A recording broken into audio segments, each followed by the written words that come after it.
دوستو آج عمران خان کی کارکنان کے ساتھ 10ویں افطاری کے موقع پر زمان پارک میں ذہنی اور جسمانی معذور بچے نے عمران خان سے انوکھے انداز میں محبت کا اظہار کر دیا، جس کی ویڈیو جمائمہ اور عمران خان کے بیٹوں نے سوشل میڈیا پر شیئر کرتے ہوئے کون سے قیمتی الفاظ کہے۔ مکمل ویڈیو دکھانے سے پہلے آپ کو یہ بھی بتا دوں کہ فرشتوں کو کہ تمہیں بھی نہیں پتا کہ میں نے انسان کو کتنی صلاحیتیں دی ہوئی ہیں۔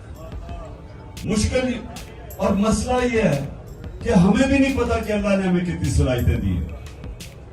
آج عمران خان نے افطاری کے موقع پر ایک اسپیشل چائلڈ کو اپنے ساتھ بٹھا کر کھانا کھلاتے ہوئے بے حد محبت کا اظہار کیا۔ معذور بچے سے عمران خان کی محبت کی یہ ویڈیو سوشل میڈیا پر تیزی سے وائرل ہونے کے بعد جمائمہ اور عمران خان کے بیٹوں نے سوشل میڈیا پر یہ ویڈیو شیئر کرتے ہوئے کہا کہ ہمیں یہ ویڈیو دیکھ کر بہت خوشی ہوئی ہے۔ اس ویڈیو سے پاکستانی قوم اندازہ لگا سکتی ہے کہ عمران خان اپنی قوم سے کتنے مخلص ہیں۔ عمران خان کے ہر انداز سے انسانی ہمدردی جھلکتی ہے۔ ہمارے بابا عمران خان درویش آدمی ہیں اور ہمیں اپنے بابا عمران خان پہ فخر ہے۔ یہ قیمتی گھڑی ہم نے اپنے بابا عمران خان کے لیے خریدی ہے، جو کہ آج لندن سے پاکستان بھجوا رہے ہیں۔ دوستو اس حوالے سے اپنی رائے کا اظہار کمنٹ سیکشن میں دیں۔ ویڈیو اچھی لگے تو لائک کریں اور اس چینل کو سبسکرائب کریں۔